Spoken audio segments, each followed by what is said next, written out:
of the Emergency Operations and Oversight Committee at 9:43. Who is, Pam, are you clerking for us? Mhm. So why don't you call the roll? Okay, Gershenson?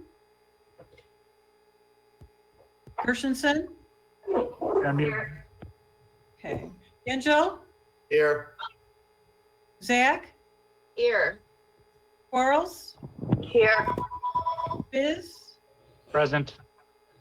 Woodward? Here. We have a quorum. Okay. That's the Pledge of Allegiance, and I pulled out a flag out of storage. It's just over there. So let's please rise and say the Pledge of Allegiance. I pledge allegiance Allegiance to the flag of the United States of America and to the States, one nation under and one God, nation God, liberty and and justice justice. for all. Good one. All those parades came in handy. I just lost my agenda here. One second here. Moves us on to approval of the minutes. Can we take all these as one motion? These are the minutes from 3/5/39 for Lego, 3/9 for Healthy Communities Environment, 3/10 for Economic Growth and Infrastructure, 3/10 for Public Safety and Social Justice, and 3/5 and 3/11 for Finance. Get a motion. So moved. So moved. Moved by Spiz, seconded by Gershenson. Any discussion? All in favor, say aye. Aye. And opposed, nay. The minutes are approved. Moves into approval of the agenda. Is there a motion to approve the agenda? I move it. Moved by Commissioner Zach, seconded by Commissioner Gingell. All in favor, say aye. Aye. Aye. Opposed, nay. The agenda as presented is approved.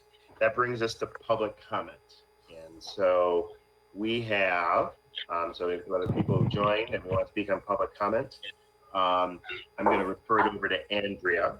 So Andrea Powers from our staff. The public has been invited to email comments, and Andrea has agreed to read them. Also that they have a direct link if they want to actually speak to the full committee. She's going to be able to manage that. So Andrea, is there any public comment? Yes, currently we have a caller, Ron Cash. We lost contact on the conference call, and I also have Commissioner Kowal in the other portion. So I'll continue to try to get to the phone callers and open it up for Commissioner Kowal Okay. to speak.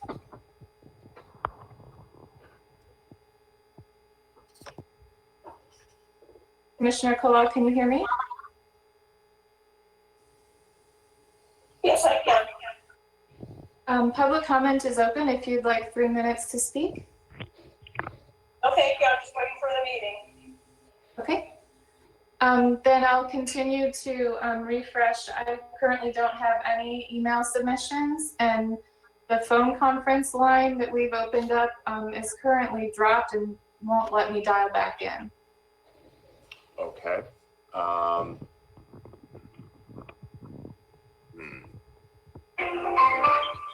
The number you dialed is not a working number. Well, that's not helpful.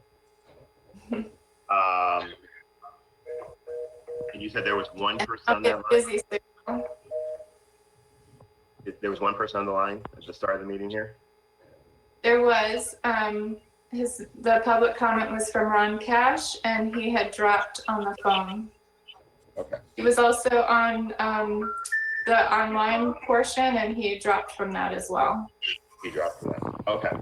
So I think for consideration of this meeting, we can connect with Rob Cash, that we create the space for Rob to address us in the public comment, since he was online and asked to speak during that, and technology got in the way. Other than that, I will declare public comment closed. If there is no further people wishing to address the committee, that will bring us to communications. So we've got communications A through F. Is there a motion to receive the communications? I move to receive and file. Moved by Commissioner Spiz, seconded by Commissioner Zach. Okay. Any discussion on any of the communications? Seeing none, all in favor of receiving and filing the communication, say aye. Aye. Aye. Opposed, nay. The communications are received. That brings us to the regular agenda. So the first up, we've got management budget fiscal year 2020, fiscal quarter financial forecast and budget amendments. Can I get a motion? I move it. Support. Moved by Commissioner Zach, seconded by Commissioner Quarles. Lynn, are you on? Yes, I am. All right. Morning. Lynn, you want to take us through fiscal year 2020 first quarter financial forecast? Sure.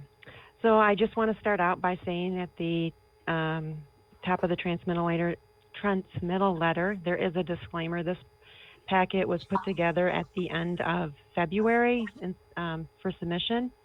And so a lot of the forecasts need to be updated as we're working through this pandemic response. And we'll continue to monitor and make adjustments as needed.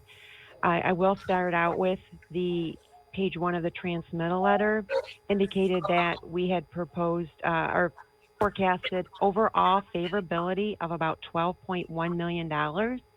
And that was split between $1.9 million in favorable revenue and about almost $10.2 million in favorable expenditures. For the revenue, the largest favorability that we have is split out between intergovernmental revenue for additional revenue sharing payments that were projected by the state of Michigan. That's roughly $670,000. We're hopeful that we will still receive that additional revenue sharing. And then charges for services is broken down into a multitude of departments that are forecasting to be favorable. However, we will continue to monitor that to make sure that we had some favorability in recording fees, court collections, and that sort of thing. With the partial shutdown, so to speak, we'll have to see if that will continue. We do still have people remitting payments, and we are recording that, but we'll see how this impacts the overall favorability for the year, and we'll continue to monitor to see what this is going to do for the next budget cycle. Out of the expenditure favorability of roughly $10.2 million, about half of that, about 5.3, is personnel favorability. The rest is operating, including a $1 million debt service payment that was anticipated with the last budget cycle that anticipated a $37 million bond sale for the building authority for renovations for ADA life safety throughout the county facilities. That bond issue has not taken place. So that favorability of, I think it's $1,050,000 will in fact be realized, as those bonds are not anticipated to sell, and no debt service payment would be anticipated for this fiscal year. And obviously with things the way they are, things will be looked at and monitored to see what the future holds for that project. Most all of the amendments within the resolution itself are cleanup amendments, reallocating funds from one line item to another, one program to another. There's nothing in there that is shifting the overall budget. There was a request from Circuit Court to use some of their mediation funds that they have done periodically through the years. I think their last one was in 2017. So earlier this year, they had requested to utilize $235,000 for various aspects in their court operations as allowed through the use of the mediation funds.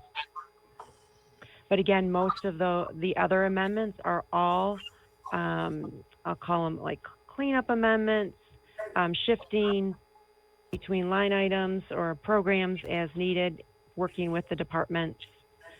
I will say that on the summary sheet for the, which would be PDF, I think 106 from your new downloaded copy. I'm just gonna, yep, it is 106. You will see that there are no departments expected to be over budget, but again, this was as of the end of February. We continue to monitor personnel costs within the sheriff's office, and we will be monitoring the overall payroll costs as we get items posted due to this pandemic response to account for the additional hazard pay that some employees that are deemed essential will be receiving.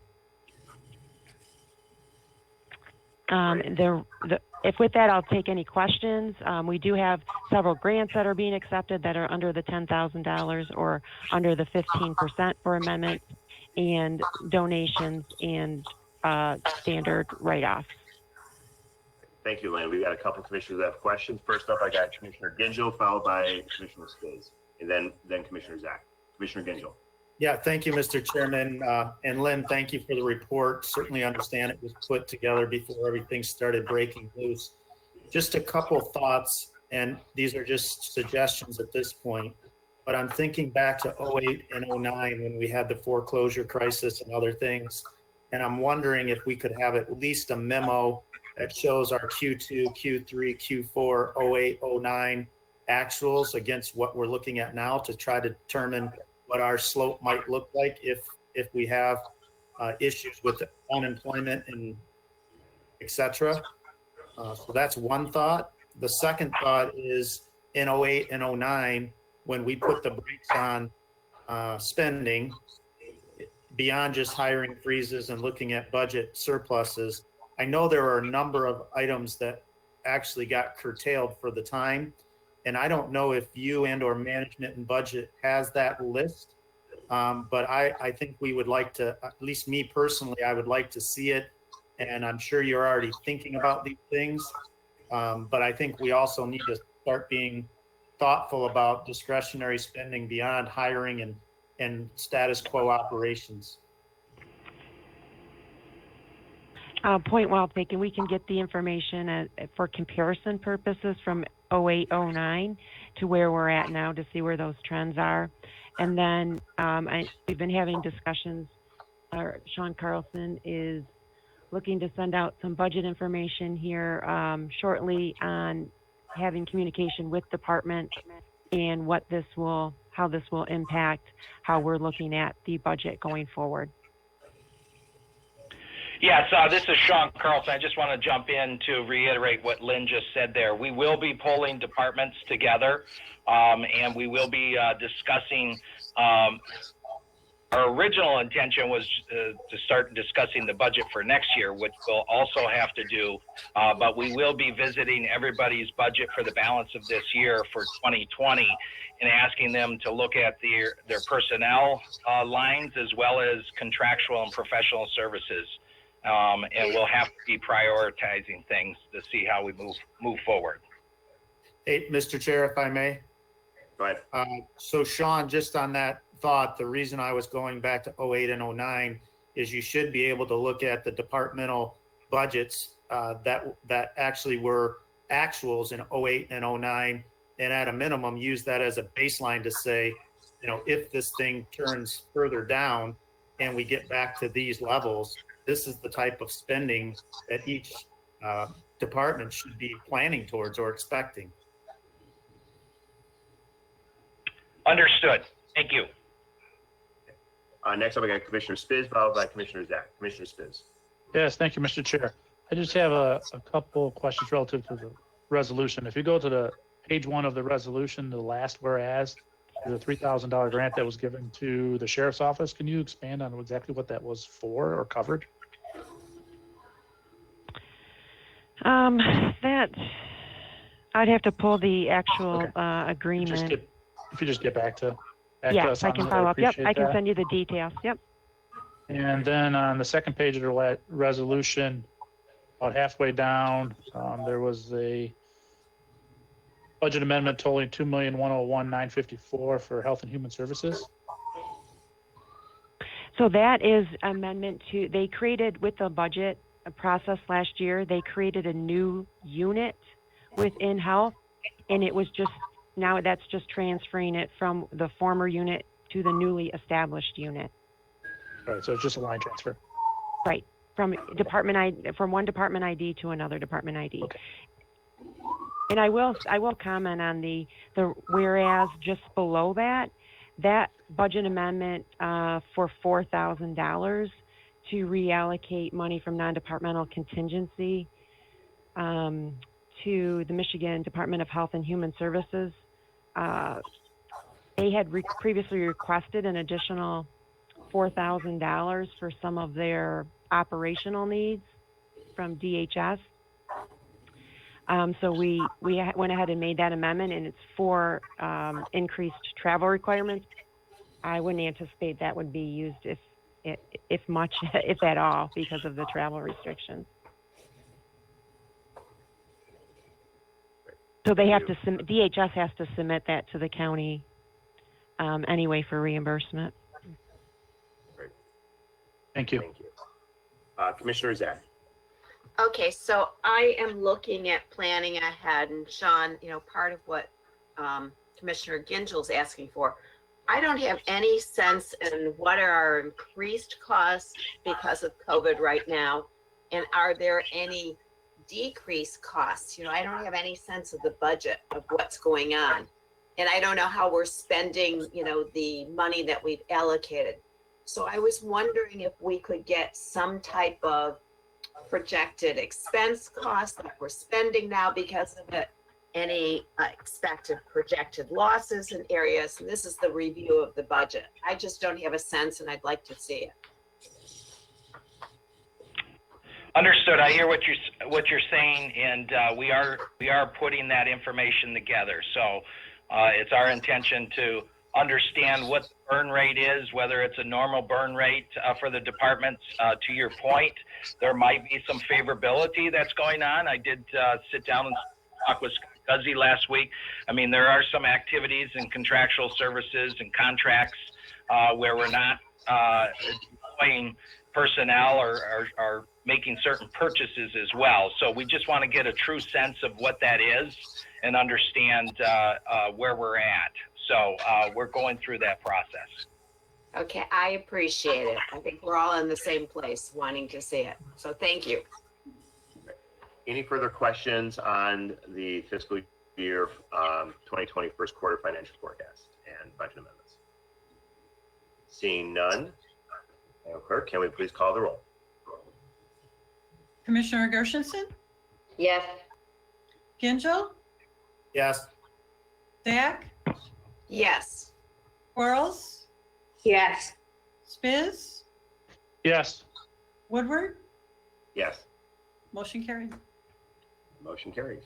Fantastic. All right, moving on to item number 2, Central Services, Oakland Southwest Airport Runway Project Zone Analysis Planning Study 2020 Grant Acceptance. I think, can I get a motion by Commissioner Quarles, seconded by Commissioner Spiz? And I believe we have Cheryl Bush on the line to speak to it. Good morning. Hey, Cheryl. Good morning, Cheryl. How are you? Doing well, thank you. We're holding our own at the airport. How are those? Yeah, I mean, are those planes still taking off?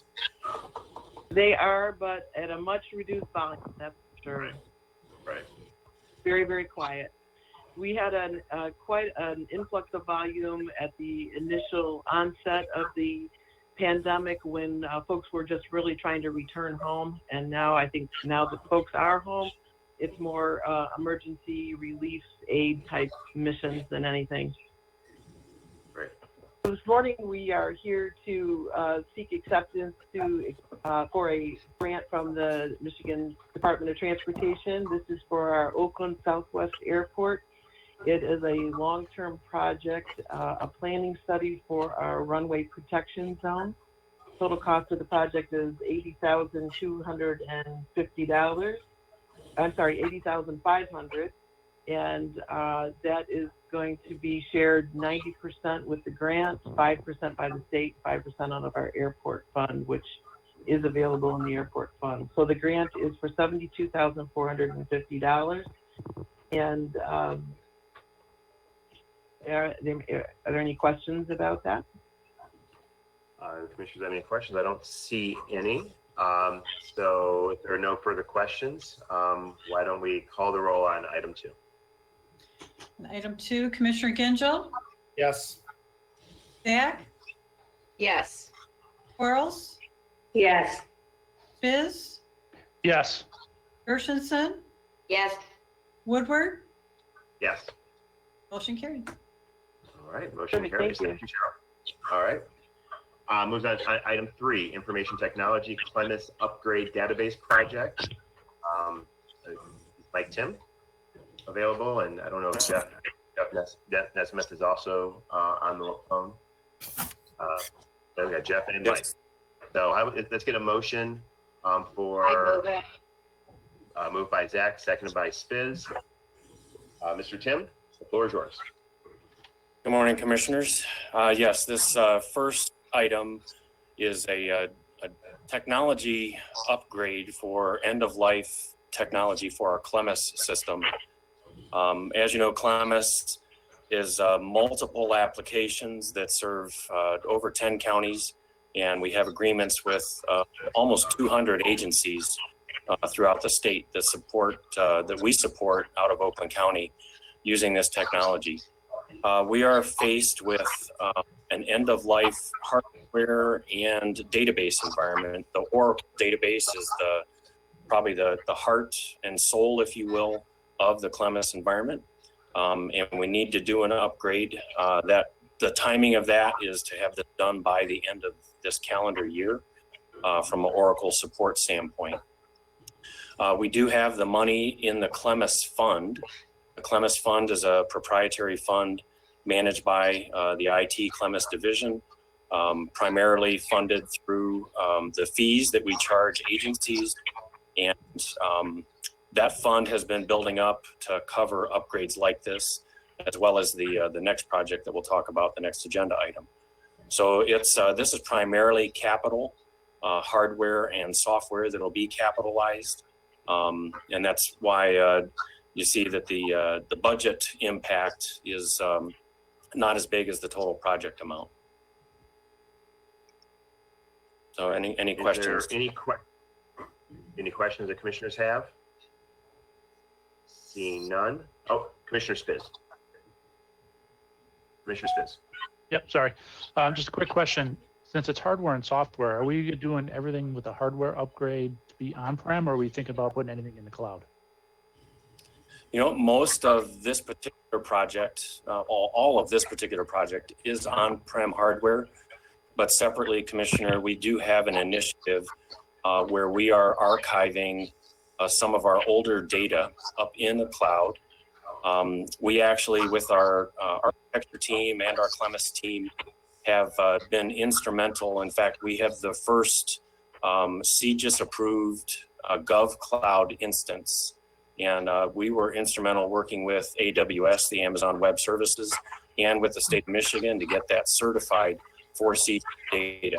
So we're in the process of archiving some of the old data to limit the amount of storage capacity that we need on site. So that is a separate initiative. Great, thank you. Commissioner Gingell. Yeah, I just have 2 questions. So on the, probably particularly on the software, if it's at its end of life with our provider, I'm assuming that we have some type of arrangement in place for service contract. So they're going to continue to support and service what we're installing and upgrading as end of life hardware and software.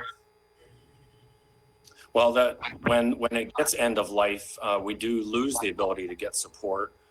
So if support were available, it would be at pretty substantial time and materials rates. In some cases, support is not even available from a vendor. So basically you don't get any additional patches, and the patches are typically critical from a security standpoint. Aside from any new functionality, they've just moved to a new version. Okay, and then the second question on any of these upgrades, does it require anything from what I would say our customers or local municipalities? Is any of the users of the system required to do anything, or are these upgrades pushed out to them automatically? Yeah, these will all be, because it's database technology, it'll all be behind the scenes. Obviously, we'll probably have some of our key users involved in some of the user acceptance testing, but most of the work will be done by Oracle, who's our vendor, as well as our database team, and we will have some outside consultants helping with this database migration. Thank you. Commissioner Spiz, I think I had a follow-up question. Yeah, just relative to software. I know in a lot of cases out there in the industry, many organizations jump revision levels for the software. And you mentioned we were going to a new revision level. Is this the latest and greatest revision level we're going to, or are we doing a midterm? So yeah, we're actually a couple versions behind in the Oracle upgrade. So this will get us to the latest and greatest version of Oracle. Okay, thank you. Thank you. Any further questions for Tim on item 3? Seeing none. Pam, please call the roll. Zach, Yes. Quarles, Yes. Biz, Yes. Gershenson, Yes. Gingell, Yes. Woodward, Yes. motion carried. All right. Moves us on to item 4, information technology, Clemmis Jail Management System Replacement Project. Can I get a motion? Moved by Commissioner Spiz, seconded by Commissioner Gingell. Mr. Tim, you're up again, and as well as Jeff. All right, thank you. This particular upgrade is also for end-of-life technology. We currently have a jail management system that manages the prisoner population, if you will, the movement of prisoners in the jail at the county sheriff. That system is also on old hardware and old software that is end of life and no longer supported by the vendor. So one of the things that we did was we did put out a bid for a new jail management system, and we landed on a project where a vendor will provide software that will integrate in with the Clemmis footprint. This will basically become a new Clemmis application. And some of the intent is that larger counties that have jails would also be able to use this jail management technology. So it has the potential of bringing in additional revenue, in addition to some efficiency savings for the sheriff. And the primary reason for that will be currently the jail management system is not integrated with Clemmis, and it requires basically sheriff deputies to do data entry in multiple systems as they're transporting residents to the jail. So this new system will become an application. It will become property of Oakland County Information Technology and the Clemmis Division. And that's basically a significant investment in software development that we're buying from a vendor. Then we own the code. We'll maintain it with Clemmis. So the budget analysis, again, this particular project is funded out of the Clemmis fund, out of that fund balance. And the significant investment in software development will be capitalized. And that's why there's not a budget impact, from a budget amendment standpoint at the same volume as the project dollars. Thank you, Mr. Tim. Any questions? We got Commissioner Spiz and then Commissioner Quarles. Commissioner Spiz. Just a quick question. Relative to the county owning this software, are we sure as a county we want to get into managing software versus just buying stuff off the shelf and using it through that vendor and let that vendor be responsible for upgrades, et cetera? It's a great question, Commissioner. And one, frankly, IT departments, across the country, around the world, kind of, there's a little bit of back and forth. The fact is, at the moment, Clemmis is software that the IT department does own and maintain and always has. There are some pieces of it, like the jail management system previously was not built into Clemis, but we do think there's significant savings and overtime from the sheriff's office, as well as the potential to bring in additional revenue that justifies basically us continuing to bring this in as an integrated piece of the Clemis footprint rather than a separate standalone product.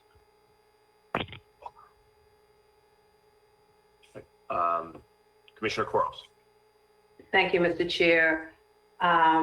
The vendor that's going to work and integrate the jail management system, are they a subcontractor of Oracle? I'm wondering, as Oracle put in new features and functions into Clemis, will this vendor be able to keep the jail management system comparable with it? Yeah, that's a great question. So it is independent of Oracle, actually. The vendor will turn over the source code, and then Oakland County IT will be responsible for the ongoing ownership and maintenance of it, like we currently do with everything else inside of Clemis. So yeah, we currently do that with Clemis. That's what our Clemis team does. And one other point, if I might, maybe back to Commissioner Spiz's question, we do have significant investments in what we call SaaS, or software as a service, in other product areas. One of the key ones would be our GIS software that we manage licenses, but the company is Esri. Also our Workday implementation. Our current PeopleSoft system is being replaced with Workday. So those are examples where we leverage a SaaS solution, but not try and develop it all on-prem. Commissioner Gingell. Thank you, Mr. Chair.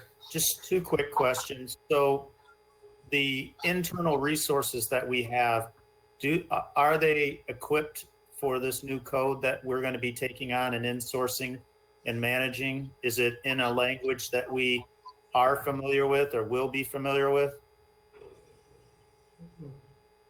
Yes, it is.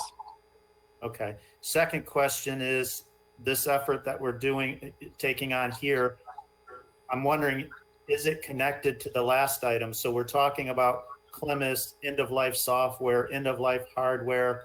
Now we're bringing in additional source code. Are we stacking that on the end-of-life trajectory, or is this part of the transition plan to move to another life cycle for Clemis? Yeah, it's a great question. It is managed through our Clemis technical leadership team. This jail management system actually will take a little bit longer than the previous item, the Oracle upgrade. The Oracle upgrade should be done by the end of the year. This Clemis jail management system will take a good year and a half, maybe even 2 years before it gets implemented. All right. Are there another question by Commissioner Spiz? Just a follow-up question.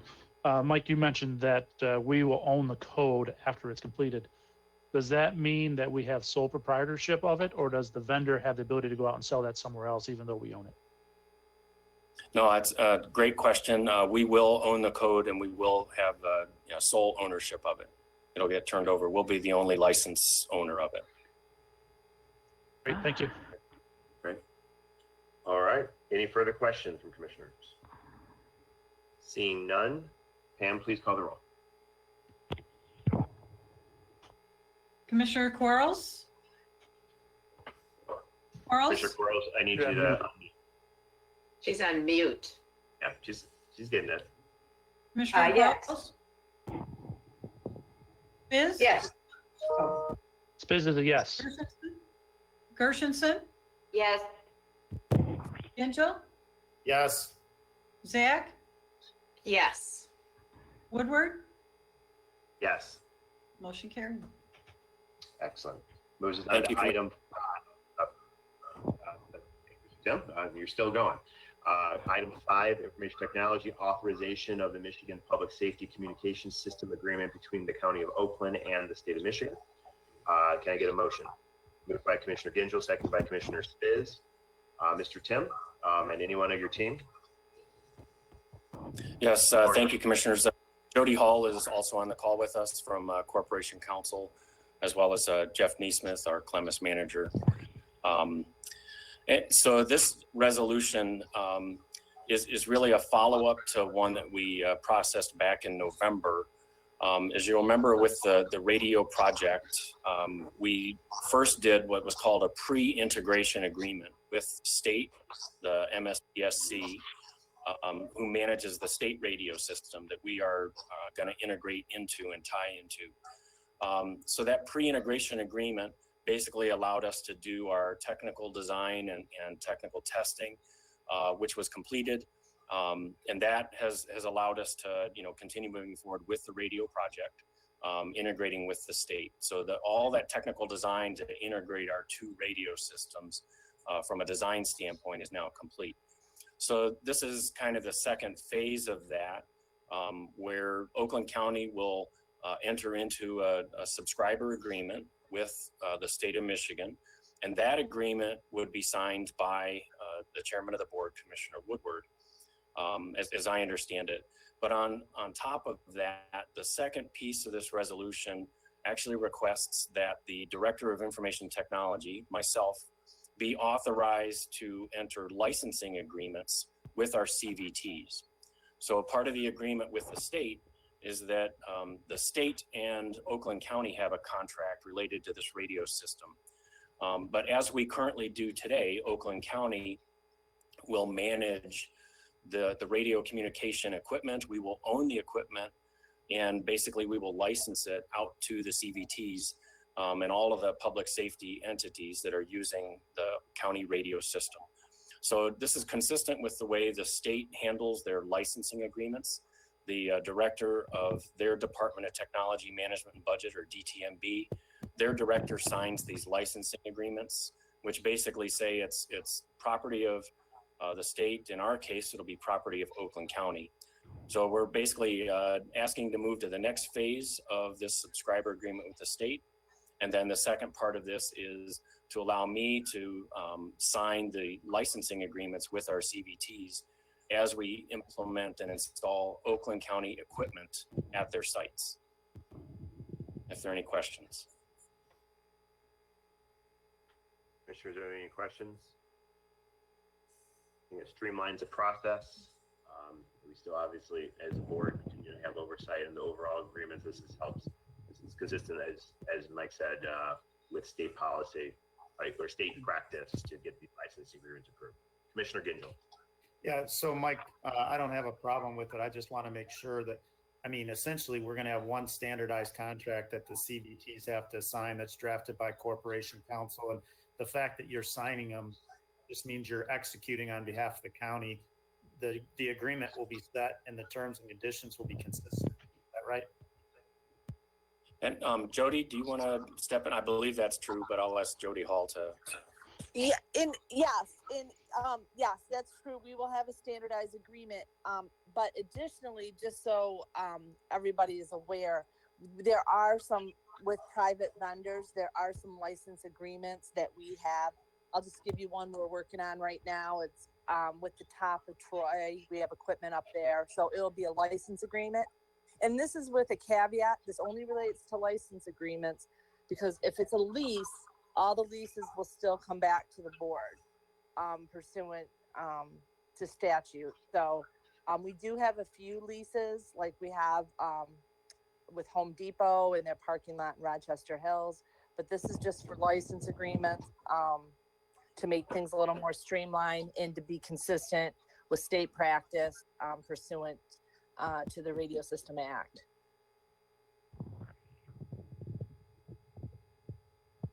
Any further questions? Seeing no further questions, Pam, please call the roll. Commissioner Spiz, Yes. Gershenson, Yes. Gingell, Yes. Zach, Yes. Quarles, Yes. Woodward, Yes. motion carried. Thank you, commissioners, for taking these motions today. Thank you. Thank you, Mike. Thank you, Jeff. Everybody that was involved. Moves us into item 6.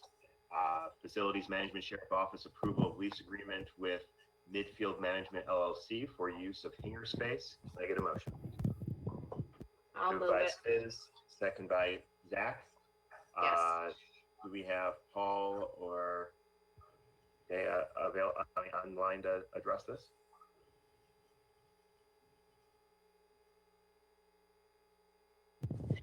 This is Jody. I helped draft the agreement, Hello? so if you have any questions, I can help. Okay. There we go. Here we go. Did Paul, is that you?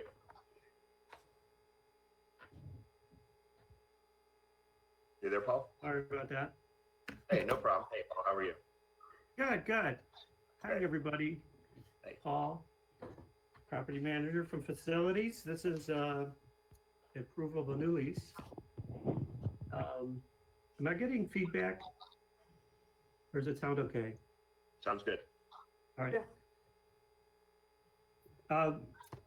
The Sheriff's Office Aviation Unit is going to continue the lease of their helicopters out there at the airport. We did a RFP.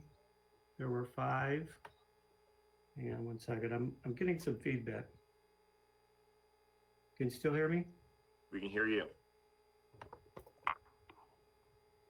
You're clear on our end.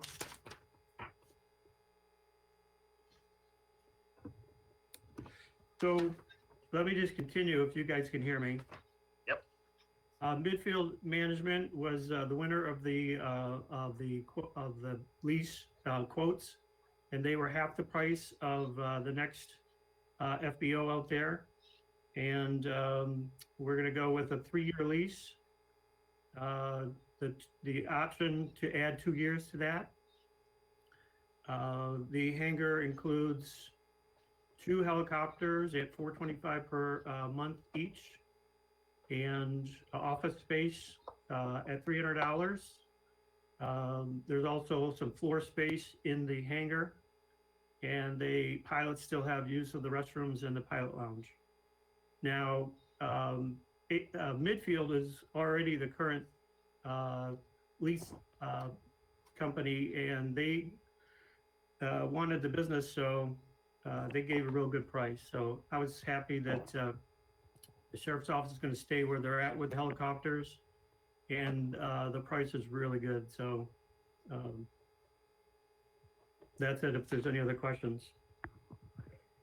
Thank you for that explanation. Is there any questions on renewing this lease that went through the bid process? Seeing no questions, Pam, please call the roll. Commissioner Gershenson, Yes.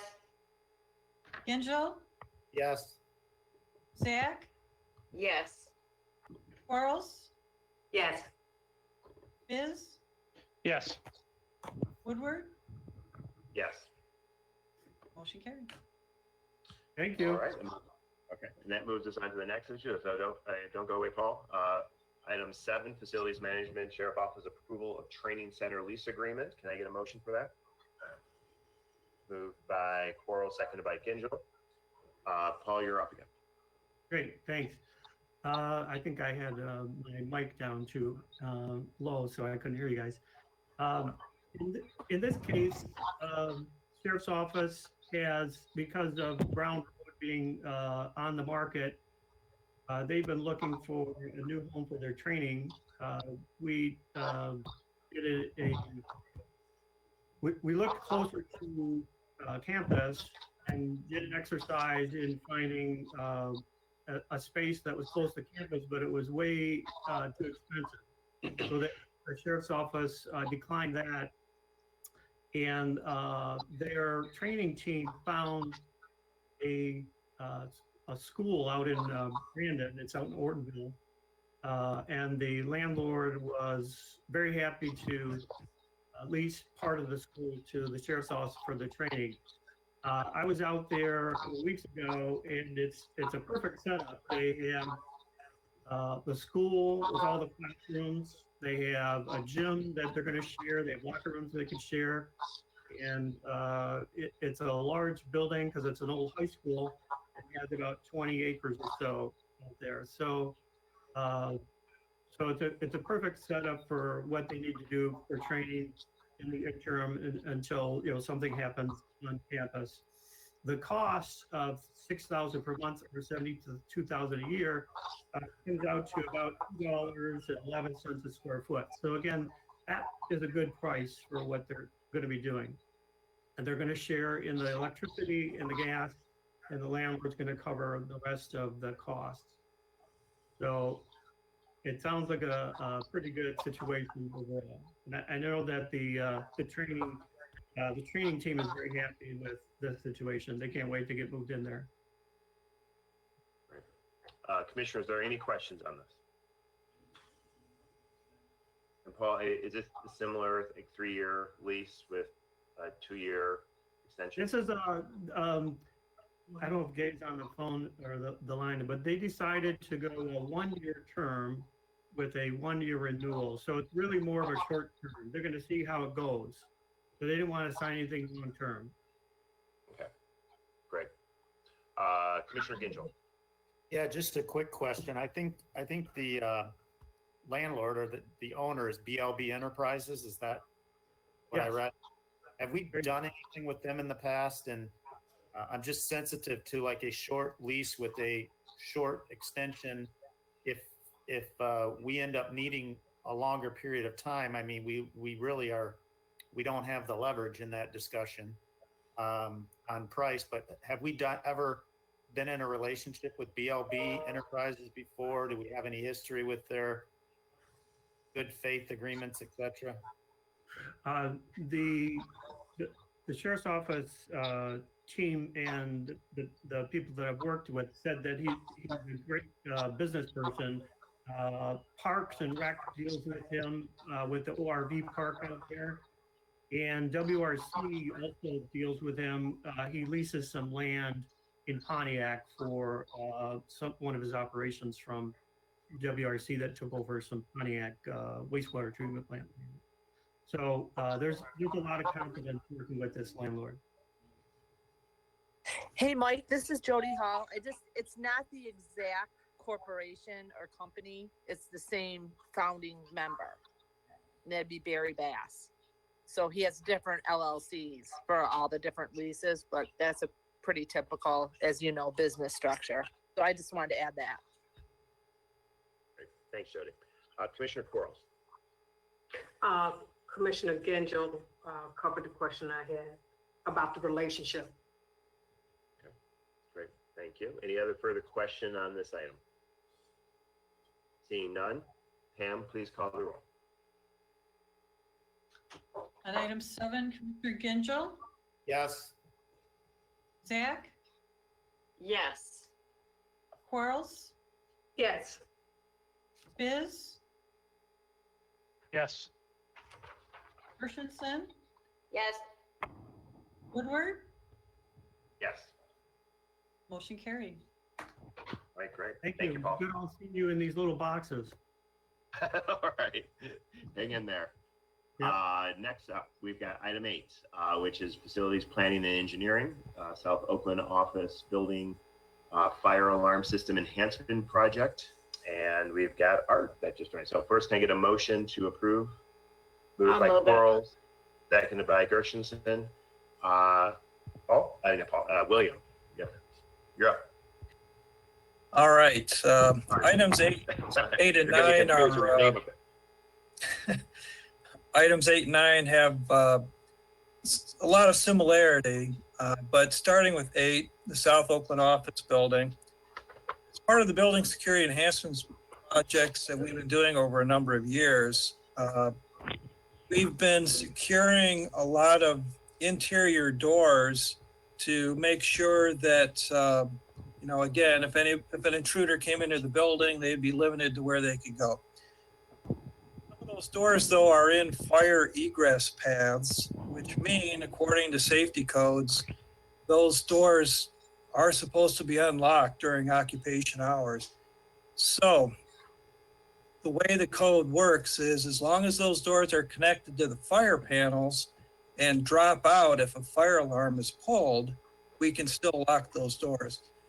But the fire alarm panels in Sub and as well as in Troy are too old and too small to accommodate connecting all of these interior doors to it.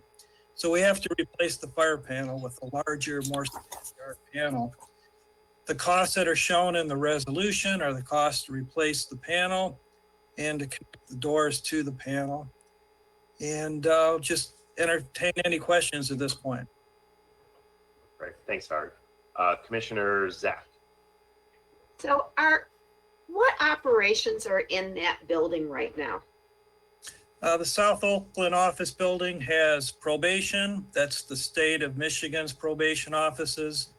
It also has the Circuit Court's juvenile probation and community corrections and also veteran services. Okay, and what percentage of the building is being used? If you include, there's a couple of training rooms in there that are used by IT occasionally. If you included those, probably 80 to 90% of the building. Oh, so it is, okay.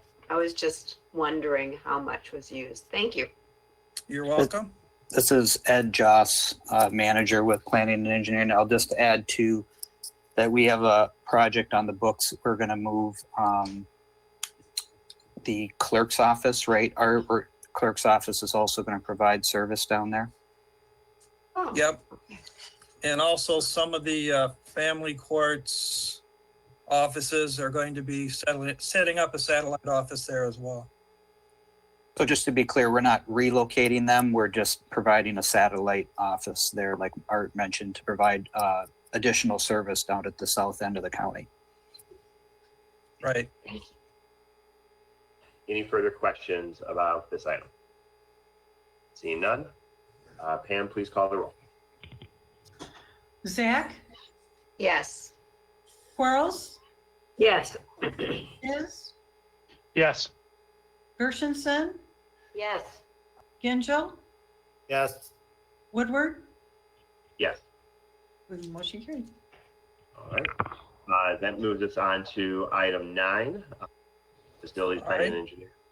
Moved by Gingell, seconded by Zach, and this is a 52nd floor -4 District Court, the Troy Court Fire Alarm System Enhancement Project. Similar, Art, do you want to give any further clarification on this project? Sure thing. Technologically, exactly the same situation. The difference here is that the city of Troy owns the courthouse, and therefore they're responsible for these types of upgrades. But since it's our project driving the upgrade, what we did is we worked out a 50-50 cost split with the city. We did ask for an upgrade to a voice enunciator system, which allows us to actually do on-the-fly verbal announcements throughout the building in case of emergencies. So you'll see that the cost is a little bit less than the Sub fire alarm system, but it is less, and the city is picking up the difference in the cost. Right. Any further questions? Seeing none. Pam, please call the roll. Commissioner Quarles, Yes. Biz, Yes. Gershenson, Yes. Gingell, Yes. Zach, Yes. Woodward. Yes. Motion carried. All right. Great. Thank you very much. Thank you, Art. everyone. Thank you, Ed. Yep, thank you. For being with us. All right, brings us to item 10. I just got word for Kathy Forsley. She's asked for this item to be pulled. So if there's no objection, I'm just going to skip over it and we'll move to item 11. Miscellaneous resolutions 20058, Board of Commissioners adoption of the ERIC overall memorial death benefit policy for Oakland County. Moved by Commissioner Gingell, seconded by Commissioner Zach. I believe we've got Commissioner Lubes on. Is she still on? I know we started a little bit later. Commissioner Lubes, are you there?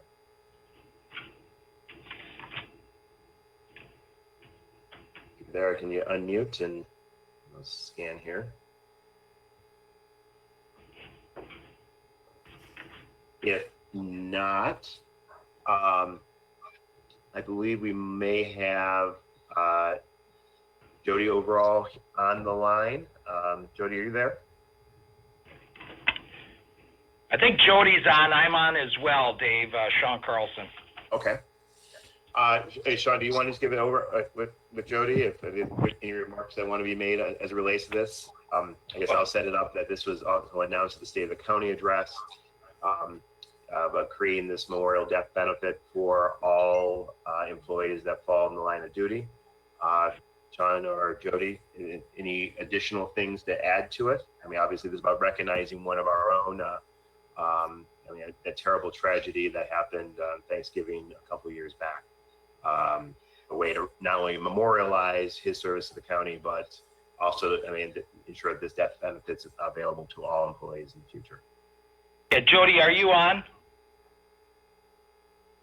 I know she dialed in earlier. I don't have anything else to add. It's pretty straightforward, but I just wanted to give her an opportunity if she was on.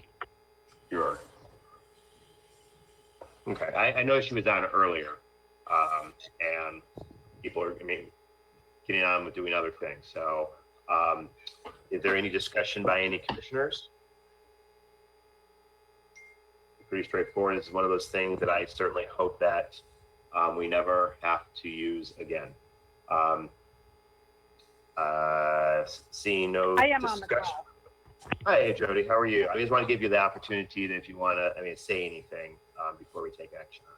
Thank you, Jody. Yeah, I really appreciate that. I did just want to say that for us in remembering Eric's huge heart and compassion for other people, that we wanted to thank the Board of Commissioners for this initiative. Eric would have appreciated the resolution and the fact that you're committed to providing financial assistance to his family, as well as others in the county who suffer such an unbearable loss. We really appreciate even just his name attached to this bill, which helps memorialize him in some small way. Thank you. Right. Thank you, Jody. Seeing no further discussion, Pam, please call the roll. On item number 11, Spiz, Yes. Gershenson, Yes. Angel, Yes. Zach, Yes. Quarles, Yes. Woodward, Yes. motion carried. All right, great. That moves us on to item 12, Compliance Office Universal Administration of Procurement Policies and Procedures. Can I get a motion? I move it. Moved by Commissioner Zach, seconded by Commissioner Gershenson. Sean, do you, you're on the line, right? Yes, I'm on the line. All right, can you just give a general overview? This just simply makes sure and ensures that there's centralization in regards to all procurement matters for the state of Michigan. Or excuse me, I'm sorry, for Oakland County.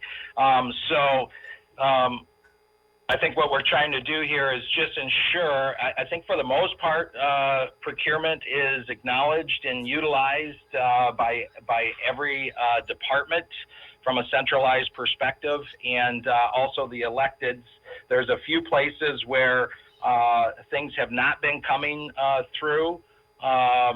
In particular, I know the Treasurer's Office, as it relates to some banking services, they have done that within their department without going through purchasing, and also in regards to the retirement board as well. And I can only speak in regards to the retirement board that you know, there were a few vendors back in November timeframe that were scratching their heads looking at a requirement that was only out there for a couple of weeks.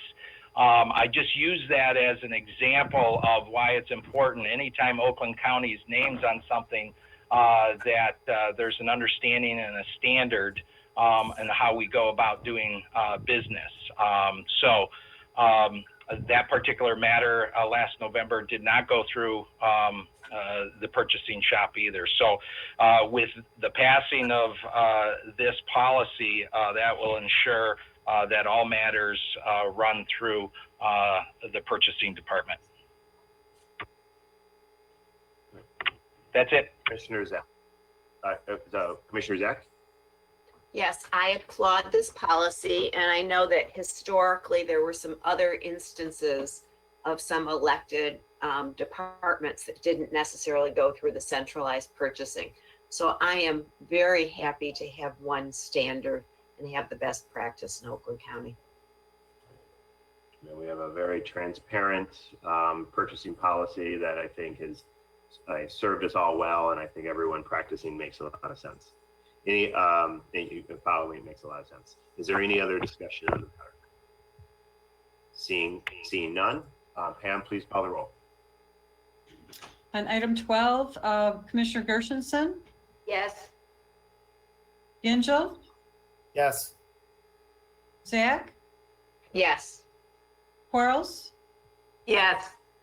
Biz, Yes. Woodward, Yes. motion carried. All right, that moves us on to item 13.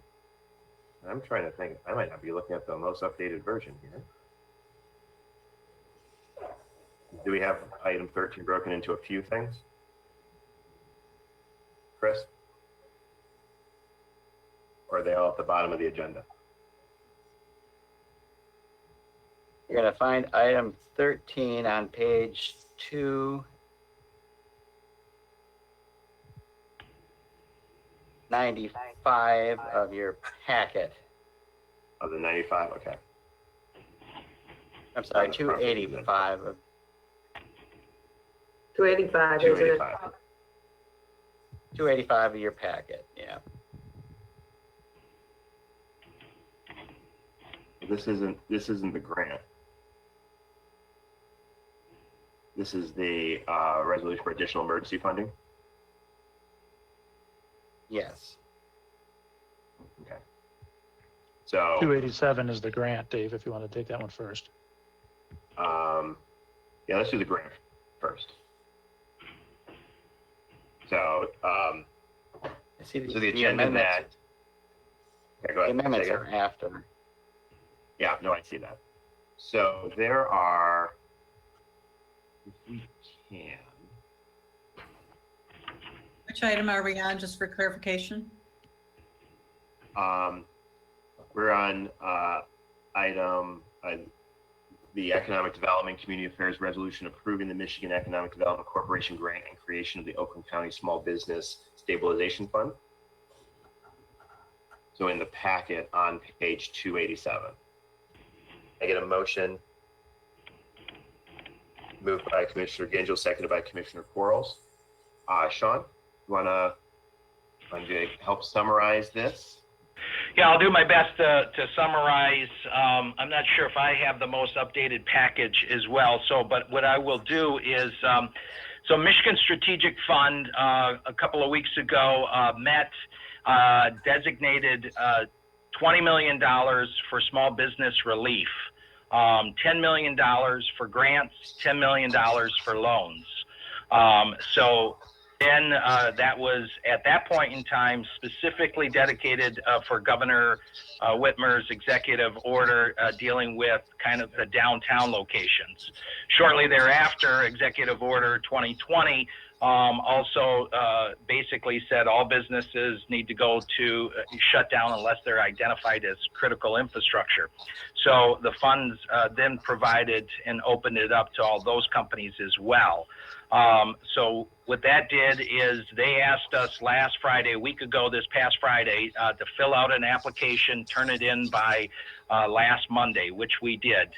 We requested $2.1 million in grant funds based upon the fact that real GDP for the state of Michigan is 21%. So we used a methodology in regards to advocating for that dollar amount. We received word on Wednesday of last week that we would be awarded $1.15 million in grant funds. We were told that that the loan process, which will be taken care of and approved by MEDC, similarly that they would use as a guidepost the 1.15 in awarding small business loans to Oakland County as well. Not holding hard and fast to that number. It could be a little over, it could be a little bit under, but that's was going to provide some guidance to how much in regards to loan relief.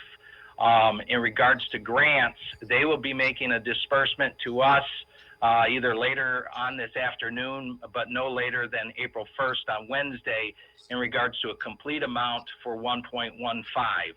Of course, we have over 39,000 businesses in Oakland County.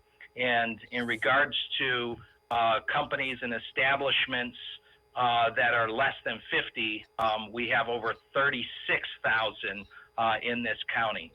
We just believed internally, the county executive and our economic development department, that 1.15 just from MEDC would not be enough. So that is why we are making a request to match that grant with an additional 1.15 from the county, and then an additional 700,000 for personal protection equipment to incentivize and motivate our current companies that have an industrial base and manufacturing here to switch and support our frontline healthcare workers and first responders, which would then create an overall $3 million business stabilization fund for Oakland County. So that's a lot, but I'll just hold there for any questions. I think we have a few questions. Commissioner Zach? So you picked the local sustainability effort account to take this money from. What was that designated for in the past, or what do we use it for now? I'm not sure if Lynn Sonkis, is Lynn still on the line? I know some of her matters were early on in the agenda. She may be able to better speak. Go ahead, Lynn. Did you hear the question from Commissioner Zach? The question was, what is that fund balance assignment used for? That was a newly established fund balance assignment with the year-end report, and it had not been used in the past. Okay, and then how much is in there? $2 million. Okay. Thank you. Commissioner Gingell. Yeah, thank you, Mr. Chair. So Sean, I mean, I sent you an email. I know we corresponded via email today, and appreciate the effort to support small businesses, of course. The devil will be in the detail here and making sure that this comes out intended the way it is meant to be intended. So I know we're just recommending this to the board, and I know that you mentioned you try your best to have answers to the questions that were posed in the email by tomorrow. And I would really just appreciate what you can. I know it's crazy and we're still running around with I think I'll have those to you later this morning. It was my intention to say later this morning by noon. I should have responses to all the questions that you asked. All right, perfect. Thank you. Hey, Sean, I'm sorry. Commissioner Spiz. Sorry, I'm jumping in there. So thank you, Commissioner Woodward. Hey, Sean, I asked for a 1 or 2 page summary that we could share with the locals too. Is that something you're also working on? 1 to 2 page summary in regards to the grant. Is that what you're talking about? When all of us commissioners get calls, we can push them to the website, but to also help us get up to speed quickly and to share it with the people that contact us directly. It'd be good to have something on a 1 page, 2 page type of thing that we could reference and or share. Yeah, we'll be happy to do that. Perfect, thank you. Any further questions? I do have one for you, Commissioner Woodward, your chair. For tomorrow's meeting, this might be a little bit off topic, but it's relevant. Is the intent that everything goes on the regular agenda for tomorrow that we're discussing today, or will some things that have been voted on unanimously be considered for consent agenda? Because the agenda for tomorrow doesn't say either or. So Commissioner Gingell and I had a little bit of a conversation. I can go either way. If there are items that anyone on this committee or any commissioner wants voted on separately, let's just designate those and do those. And the ones that we don't, we can maybe vote in a consent way just to help expedite the meeting. Expedite it. Yeah, that's why I asked, because this is one of the items I would like to have full board discussion on. So I'd like to have this as part of a regular agenda. I just want to make sure. So from a procedural standpoint, if I had to vote yes or vote no, just to put it on the regular agenda. Is what I want to we can make sure that this one definitely is part of whatever regular agenda, or it can be all Commissioner Gingell to decide the items that should be on the regular agenda, if that's okay, or if frankly any commissioner can flag it and we'll put those items on the regular agenda per the request of commissioners. Commissioner Gingell. I think you just covered it, but all I was going to say is our policies for the board meetings and board rule policies still apply. That if something is on the consent and a commissioner wishes to take it off, it's the commissioner's right to do that. Is that correct? Yes. Yes. But just so that for updating that final version of the agenda, any items that commissioners want to flag, and like I said, I'll work with you to make sure that all the ones that your caucus and my caucus wants to discuss individually as part of a regular agenda. Some of the items earlier in today's meetings probably overwhelmingly supportive, and we can put them in the consent, put these, and probably any emergency related item should be part of the regular agenda. I would agree with that. Thank you. One other thing I will add, and Sean is going to be preparing some questions and structure on how panels in individual areas of the county will be working. I've already talked with Sean as well about creating the ability for commissioners to be part of this. I asked Chris to draft up an amendment, which I think you'll see on page, I don't know what page this is. Is this 294? 291. 290. That's not what I. 291. 291.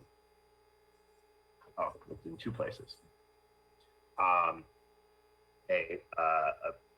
Be it further resolved that the Oakland County Board of Commissioners authorizes disbursement of funds to grantees of Oakland County Small Business Stabilization Funds contingent upon the implementation of policies and procedures agreed upon the county executive or as a designee and the chairperson of the Board of Commissioners.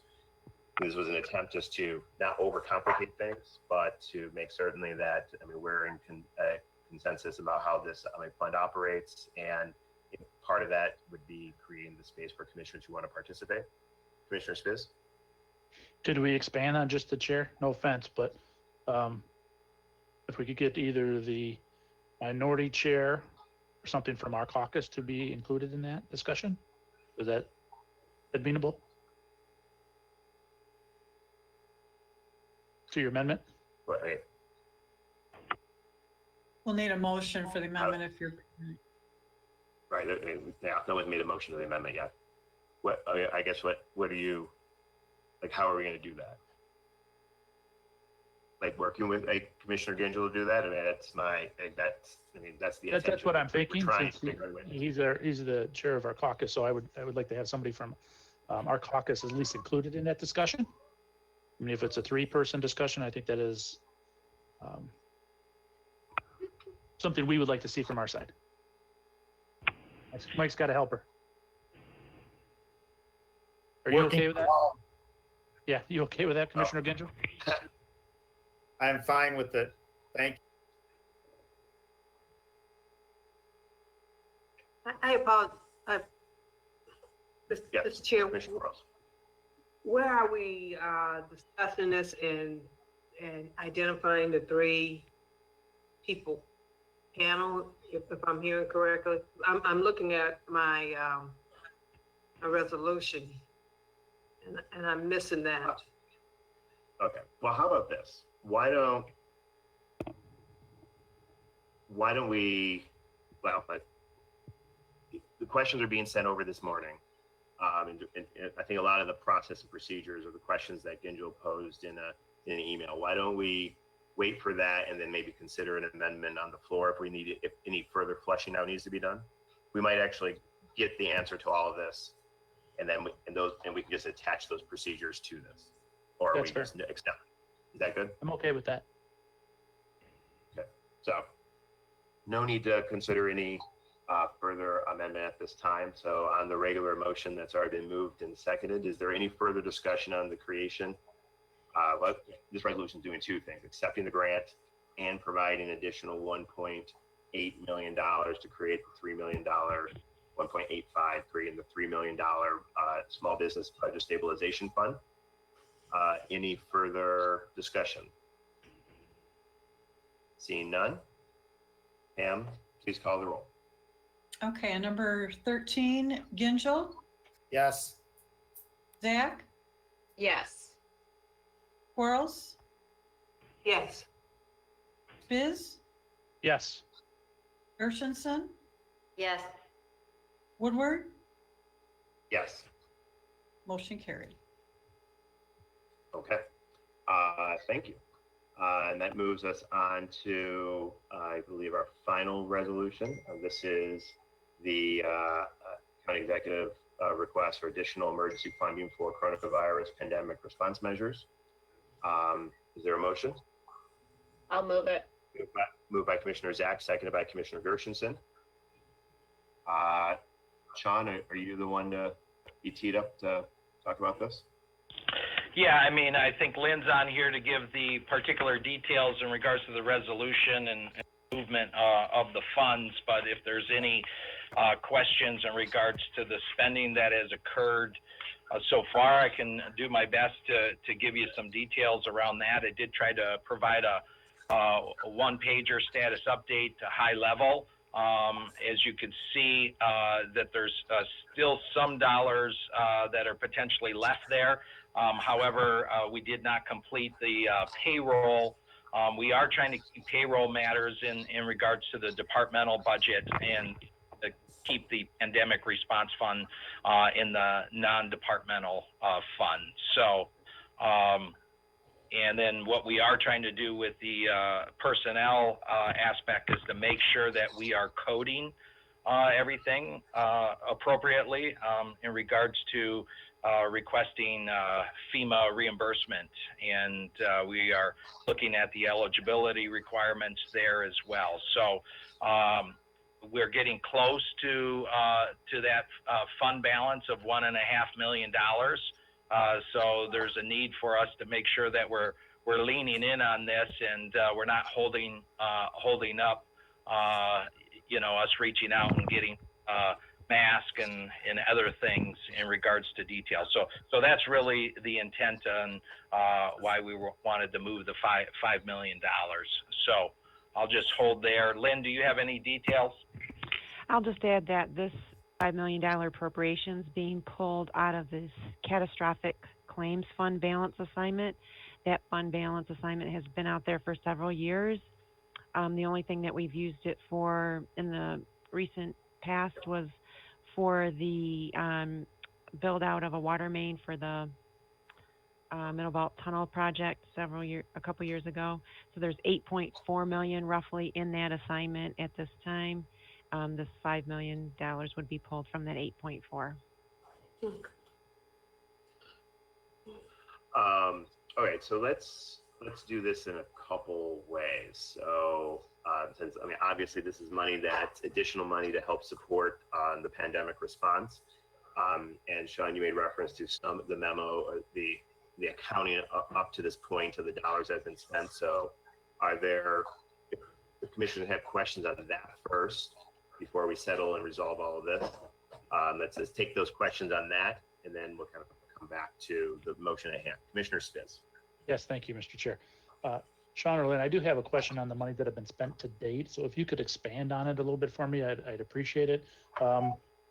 Two in particular, one being the food for $320,000 that's been spent to date, and the second one being the IT costs. I don't know if Mr. Tim is still on or not, but a development cost of $278,000. I'd like a little bit more explanation on those two items if possible. Yeah, I'll try to answer the best I can in regards to the food. The food is actually one of the things that has happened with this coronavirus, COVID-19, is the charity infrastructure has collapsed. A lot of folks have nonprofits and so forth have been adhering to the shelter in place, and certain communities have become more vulnerable. One particular community is our homeless population. And so in an effort to continue the homeless shelters, the food costs were distributed for Hope Warming Lighthouse and Pontiac Community Foundation. So those costs in the food were, I can get you more details, but we had did contracts with a couple of different vendors to provide food through April 17th. Okay, yeah, please give me more info on that if you could. And then I'd also like, and this is going to lead into the next one, the additional forecasting costs you're expecting that number to be going from when this ended to April 17th would be helpful too. You mean in regards to the food line item? Yeah, for that. And I'm sure I'll have the same comment and question about some of the other ones. Okay. I will just add that food, that's not what has been spent today. That's what's been committed, and that should cover through the April 17th date. Correct, Sean? That is correct, Lynn. Okay, so 320 has been committed. There should be no additional funds that are requested out of this $5 million for food. Through April 17th. That is absolutely correct. Through April 17th. Okay, thank you. About IT. IT. Commissioner Spizza, your IT question? John, I don't know if you can answer. I don't know if Mr. Tim is still on. I sent him a text to call back in. Oh, he's still there. Yeah, Mike, are you still on the line? Yep, there he is. He's right there. Yes, I am. So the question, Mike, is related to the IT cost in support of the pandemic, the $279,000. What is that? Yes. So, we have, because we're a proprietary fund inside of IT, every hour of labor that we expend, and this is for every IT staff member with the exception of our 5 managers and myself. Every hour that an IT person spends, we track in a time tracking tool, and that gets billed to a project. And we set up a project about 3 weeks ago to provide support for COVID-19. And so every hour that a person expends on that, and the main sources of those hours have been in our eGov team, which provides updates to the websites, working with the health department, working with the executive office. So there's been a significant amount of website updates just to keep the capacity of the website updated as well as the communication updated, changing headers and changing the banners. All of that takes IT hours in coordination with the actual departments changing their content as well. So those hours represent just the IT support for that. There's also support for the press conferences, press releases, social media updates from that team. In addition, our workstation team, we have a team of 12 to 13 workstation technicians around the county. They have deployed in the last 2 weeks a monumental number of GoToMyPC licenses. We're up at about 1,000 licenses, so that enables county employees to access their workstation from home or to access it remotely. But that takes some time from our server administration team as well as our workstation team over the last couple weeks. That's been a monumental effort. And then dealing with any setup issues that users might have. Just to give you an idea, we only had about 25 people using GoToMyPC regularly, and most of those were inside of IT before we did this deployment. So it's been a monumental deployment in the last 2 weeks. Another major area has been with our phone system. You're aware probably we have a UCC project to replace our PBX, which would get us over to voice over IP, but we don't have that technology in place yet. So changing our PBX, we have set up new call centers, we have rerouted phones, we have added additional circuits with our telcos to handle call forwarding so that employees can receive messages when they're out of the office. Their desk phone can be forwarded. Many of those capabilities require substantial hours out of our telco team.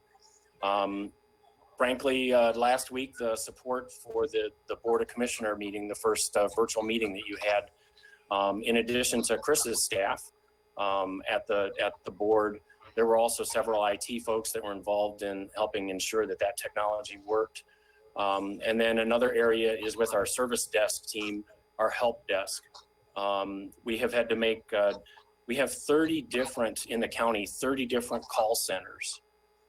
So there might be a call center in the health department or with the courts or with the treasurer's office. And all of those call centers have had changes made to their call center phone functionality as those teams have moved to offsite work. So those are the main areas, and basically we're at, you know, close to 1,300 hours in the current allocation, and obviously we're still providing a significant amount of support in all those areas. Thank you. So that 278 includes only current hours, or includes what's expected through 417? Do we know that?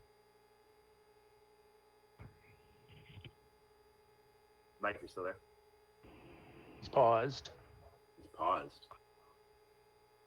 He's hiding. He's hiding. The project. These Sorry, you gotta costs start over. We lost you. You paused out somehow. So, Mike, so this business question. Oh, sorry, am I still there? Yeah, you're still here now. So 370. Okay. Does this go through 317 or is it up till now? 417. 417, April 17th was the question. I'm sorry, I didn't hear the question. The $278,000 that's shown on the document we're looking at, does that include up through 417, or is that only up to a certain date? Other than 417? I believe, yeah, I believe that was through like 321, the week ending 321. We would have started more tracking last week as well. Okay. So, and a little bit of clarification, those are, with the exception of the, believe there's a line item there for the Go to My PC licensing. That's an actual external expense, right? And that number actually will go up a little bit too, because we've added more licenses last week. So that was as of the week prior. The hours that we're talking about, they are money that are billed to a project, but it's with the exception of the time and a half labor that's being charged by resources who are on site for non-exempt employees. There's no additional dollars leaving the county. In other words, this is just a project that IT hours are allocated to. And it basically means these IT hours are not working on some other project that's already in our budget and funded through salary and funded through our budget. Yeah, thanks. That was going to be one of my other questions, but I do have a question for Sean and or Lynn. Since these monies are being used to support COVID-19, is there a chance to get some of those funds back from FEMA or no? Because it's not shown here.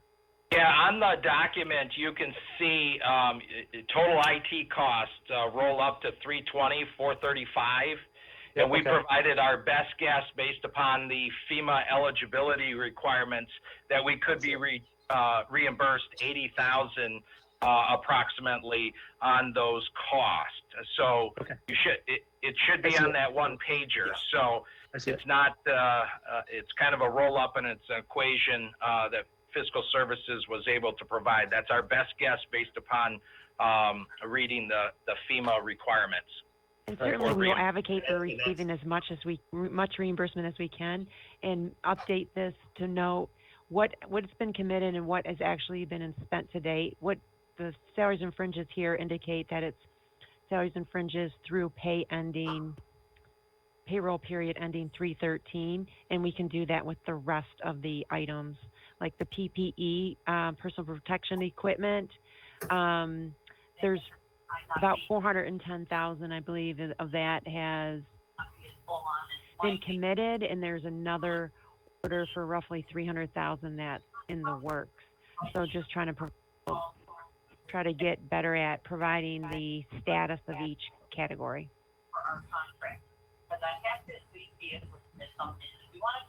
Commissioner Spiz, are you good for now? Okay. Commissioner Gingell. Yeah, thank you. So just while Len's on here, and I know Sean has started sending us the weekly report on expenditures relative to the COVID money, which is great. One thought is maybe we could add a column that says amount spent this week, amount spent cumulative. And if you did it line item by line item as a column, that might help us understand this better in a more consolidated report. In fact, I probably would have the line items, amount spent this week, cumulative amount spent, amount anticipated getting back in a grant, if any. And I think it would just help, at least for me and a number of folks on our caucus, really understand this $1.5 million that we've allocated, anything else that we might be allocating, you know, where's it going? How much of it have we used? And do we expect to be able to get any of it back? That's very fair, duly noted. Tried to get at least a status update out for Friday, but to Lynn's point and to your point, we certainly can provide more details going forward. So thank you. Great. And just so I'm clear, the reason why the female eligibility projection, the 80,000 for IT, is because a lot of these costs are already, are part of common business and just were allocated for this, and the 80,000 speaks to specific additional expenses as a result of the emergency. That's why it's so much lower than the 75% across the board for a lot of the other things. Is that correct, Sean? That is correct. All right. Any further discussion about the appropriation of departmental costs related to COVID? So that we're good there. Commissioner Gershenson, I had you on the list. Commissioner Gershenson. Thank you. Relating to the food reimbursement, how were nonprofits selected, and is there any room for other nonprofits to apply? I'll have to get back to you on that, Commissioner Gershenson. I believe that these were the three largest handling organizations that handle the homeless population in Oakland County, and that's how they were selected in regards to how much of the population that they handle. But I will confirm that information for you. Great. And then the question of whether or not other nonprofits can apply. Well, this wasn't necessarily a grant for application. What we are trying to do with the others are encouraging them to go to United Way that received a sizable grant so that they could get support from them. And we've been in conversation with United Way to support those organizations. So that's how we're handling the other homeless shelters. Okay, so I just wonder what efforts are being made to reach out to our nonprofit community, which I would expect is going to have some pretty serious budget problems regarding donations in the coming months. I can't speak exactly to that question, but I'll ask it internally here. Okay, thank you. Commissioner Zach. Okay, so this is, while I have the opportunity for Sean, in my communities that I represent, there's some type of rumor running around that there's going to be food shortages because of the COVID. Have you heard anything about that? And one of my communities talking about starting more urban farms because of that. Have you heard anything about that, Sean? I have not. I guess I will. We have some of our folks that are running point on that. I will see if they've heard the same kind of information. I have not heard anything in regards to a food shortage.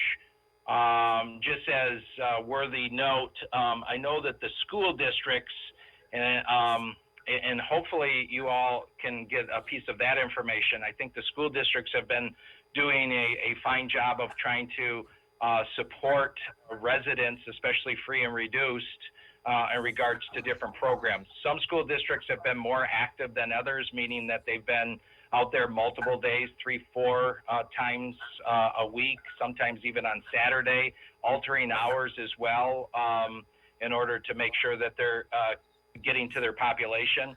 Unfortunately, there are some school districts that are only doing a meal distribution 1 day a week, which is making it very, very difficult, I think, in regards to meeting folks' needs. I do know that Gordon Foods has shifted their focus to hospitals away from the school districts, but most of the school districts use Van Eerden as their distributor, and I think that they have been meeting those demands. So I only know that on that half, but in regards to a food shortage in general, I have not heard that information or that rumor. Thank you. I haven't either. And then, thank you. And then in regards to Commissioner Gershenson, I did speak to the CEO of Lighthouse this weekend, and I want to thank the administrative team for really stepping up and working with the homeless providers. They've been amazing in helping them locate space and food and so forth. But United Way is working with a bunch of different foundations collaboratively to collect money, and you can contribute online through Hand Up or other vehicles, matching dollars to support the nonprofit community. So there are a lot of different, and they are all working together trying to raise additional funds to support people and the nonprofits they serve. Staffing is a real issue right now because there have, certainly in the homeless community, there's staff have been exposed in their quarantines. That's a big deal right now. You know, people that can help out. I mean, and Commissioner Zach, to that point, and also the previous point that Sean was making, coming back from the food shortage issue, our faith-based community, churches, synagogues, and other places were often a place that provided support to the homeless community. And because of stay-at-home orders and space gathering limitations, those dependent areas to get food, so like distribution access, not so much a food shortage, but those places that you could get a meal and are not as available. And so I think putting stress and need on these larger institutions that much more to make sure that they get food. It's not necessarily a food shortage, but a distribution challenge as it relates to schools. And I reached out to the ISD, and I have all the school districts are leveraging their summer lunch emergency program which is fully reimbursed in this period of time.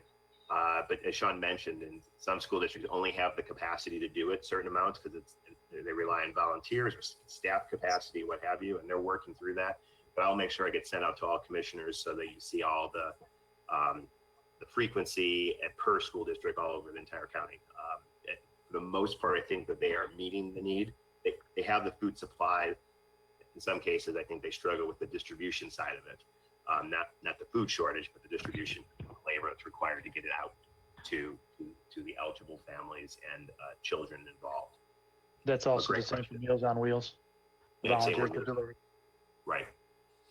And I think Commissioner Spiz, we've talked before that as this goes on, the need for more volunteer capacity is probably going to increase because the need's going to grow. Commissioner Zach. Well, if we can do anything to support that distribution, I do know that the Jewish community put out an email yesterday offering 2 meals to be delivered to vulnerable seniors over 60, 2 kosher meals, and that you can register for that, for access. But it would be nice if we could help facilitate this as needed. Got it. Great. Any further questions as it relates to the pandemic response appropriation departmental costs to date? Just to summarize, all these expenses that are appropriately being coded. We will be pursuing, as Sean and Lynn verified, maximum reimbursement for all eligible FEMA reimbursable costs. I think the administration has heard the comments and questions from clarify how this report can be modified to be able to capture immediate expense, long-term expense, make it more digestible and easy to kind of help dictate the use of these dollars in the future, or oversight of these dollars in the future. Sound good? Okay, Commissioner Gershenson. Yeah, I did have one more question about the fund that's being suggested we take this money from. Was there any discussion of other funds or using the favorability of the money that we heard we have in the favorability category? Thank you for the question, Commissioner. I'll ask Lynn to jump in, but we did have a conversation, and it seemed to be the most appropriate one given the situation. Lynn? Yeah, I will just add that some of that favorability, about half the favorability is personnel-related costs, and we budget for all authorized positions. So to pull that out of individual salaries and fringes, I mean, with the expectation that personnel favorability, some of that, if that continues, that will fall to the bottom line. But the utilization of the assigned fund balance, it's kind of like 6 of one, half a dozen another. It's, if we don't use the full personnel or the operating, it falls to fund balance and replenishes fund balance in total. So the fund balance assignment is part of the overall general fund balance. Thanks for explaining that, Lynn. So there, I had one amendment just drafted per this conversation, but based on that, I'm not interested in offering it. I will take administration's advice of taking the funds from where it's been proposed. Brings us, I think, tackle like the first question, and there's some additional things. Commissioner Spiz has submitted an amendment. I have an amendment up here. I've talked with Sean and administration. I'm comfortable setting aside the $5 million, releasing one additional of that, releasing $1 million of that to be used immediately to continue to support this work. And as regular reports and need for additional dollars comes forward, developing a mechanism to release additional funds. The amendment that staff had drafted up for me for my request was to make the $1 million go now and allow future requests for that for expediency to come back to this committee to release dollars. I think some commissioners have some different ideas in talking about that. So what is the will of the commission as it relates of this committee to figure out how to move forward with that? Commissioner Gingell, then Commissioner Spiz. So if I'm understanding you, I think what you're saying is the catastrophic budget line item, we would essentially say we're going to restrict for COVID-19 use. And then that the request would come week by week or time period by time period at starting with $1 million. So rather than authorizing or appropriating $5 million up front, we're going to restrict it, and then we're going to appropriate $1 million now and continue to work with the administration on the weekly reporting and the run rate of expenses to assess what the next allotment of that $5 million might need to be. Is that, I think that's what I'm hearing. Yes, that's, so the resolution as it was written, and it's on page 292 of the PDF, is that be it further resolved that authorization of any amount in excess of the first $1 million in expenditures from this appropriation is continued upon affirmative vote of the Emergency Operations and Oversight Committee. The committee at its discretion shall release additional funds authorized within this appropriation. So as we're making it available, and then we create a mechanism for it to be released. $1 million now, and then as needed, as requested, as we provide, for the direction of this committee to release more. This would obviously completely go to the board to allow for this mechanism. This is probably a little more expedient than having this committee meet than another board meet, but I defer to the committee how we want to go. A question, Mr. Chair. I know I'm not a commissioner, but may I inquire? Yep, sure. Yes. So when is the next EEO meeting, and when is the next Board of Commissioners meeting? So we have a scheduled we have a scheduled April 7th meeting of the board already on deck, but I think, I mean, I'm gonna speak for myself, since I guess I technically lead both of these, that we will be meeting as needed. Try to lay out a schedule, but if we need to meet more sooner because of the take up things, I think that there's no objection to convening the special meetings or meeting more frequently as necessary to deal with this, the emergency. So that's what's already scheduled. April 7th is the next regular scheduled meeting. Do we have? We have one tomorrow. Board meeting tomorrow. So if we'd set the special board meeting tomorrow to particularly take up the stabilization fund already. Yeah. So the reason for my question is things are spiking real fast here. And so I question whether $1 million is enough. Maybe it is, maybe it's fine, and maybe we can get to April 7th. But I just don't want to risk lives or risk doing something from a spending perspective in regards to getting things approved. So I would just ask that maybe some reconsideration on the $1 million. Maybe it's $2 million at least. Just troubled by the doubling of the numbers now going on. So I wouldn't want us kind of trying to get things together from that perspective. So that was one of the reasons for the request of the $5 million. I respect the fact of going back on a routine basis, but I wonder if $1 million is enough. Commissioner, okay, John, we'll come back to that. Commissioner Gingell. Yeah, so just on that though, for clarity, I mean, we have the ability to convene this committee or the board at any time at the call of the chair with the majority present to be able to act, right? With a majority of the board present. Yes. Majority of the board, right? So, you know, just for Sean's purpose, while we have regularly scheduled meetings on the calendar, we can call a special meeting at any time if needed at the call of the chair per Chairman Woodward's discretion. Okay, thank you. Yeah, we can do that.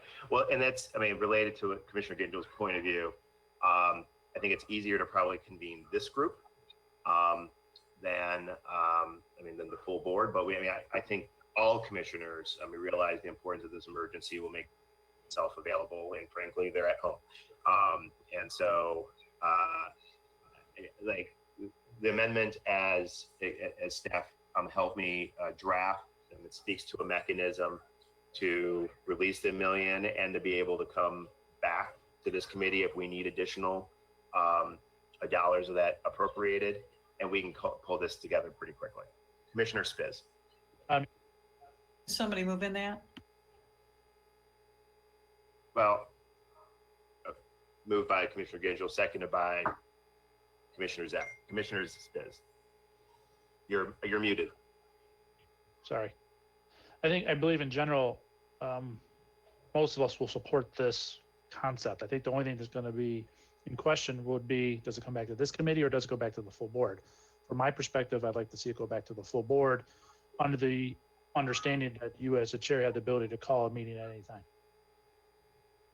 So that'd be the only thing I'd like to see changed in the current resolution or the current amendment to the resolution that's out there. Mr. Chairman, if I could just explain the way the amendment is drafted, we're appropriating the entire $5 million, and the committee would be releasing any amount above the $1 million at its discretion. So you could decide $1 million or $4 million, whatever the appropriate amount. The change would be, if you don't want to do that, would be just to appropriate whatever amount you're comfortable with at this point. If you're only comfortable with appropriating $1 million at this point, appropriate $1 million at this point. Or if you're comfortable appropriating $2 million at this point, appropriate $2 million at this point. I think that's where you're at. So that's the decision, Commissioner Spiz. If you're only comfortable with appropriating a certain amount, that's probably the amendment that you're looking for. If you want the full board to be the decision maker in this, then I think that's the amendment that you're looking for. Commissioner Woodward's request was for the EOO committee to be the ones to release the funds, because it would be quicker and easier for the EOO committee to meet. And I guess my understanding is we would allocate the $5 million as a budget line item, and then we would pull the money as approved, the way Dave has it written right now, based on this committee. Only thing I'm asking for is that goes to the full board versus just this committee.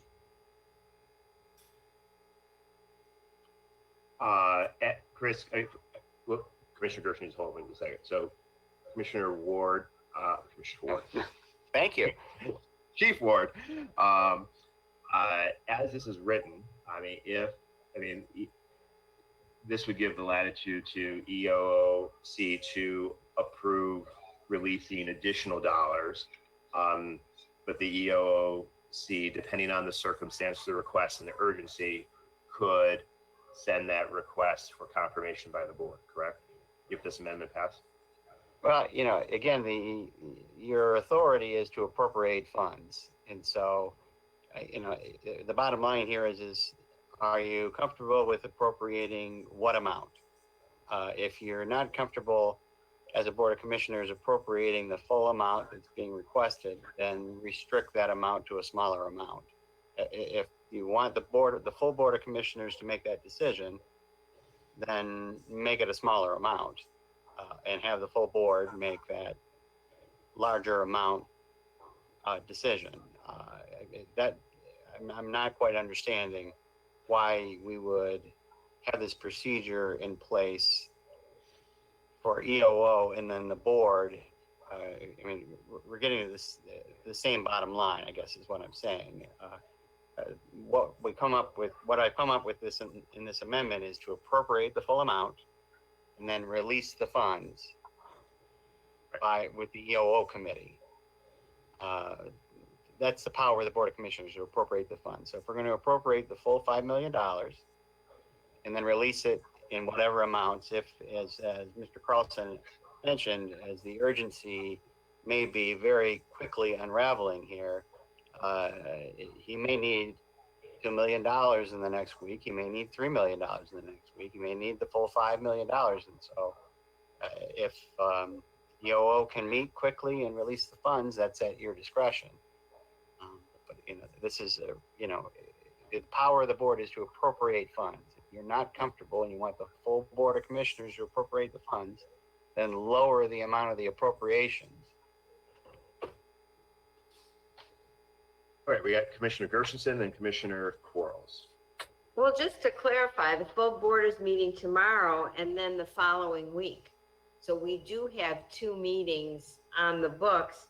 I'd like to ask Commissioner Woodward and whoever else to discuss further with administration this request or this information that maybe 1 million is not sufficient for an immediate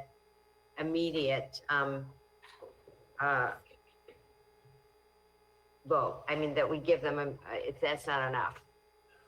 Well, to that, point why I'm recommending the amendment, this would allow us to appropriate the 5 million. $1 million gets released now, comes back, at least to this committee to release additional if we need. So, by the end of this week, if it becomes urgent that we need to release more money, we can do it quicker than.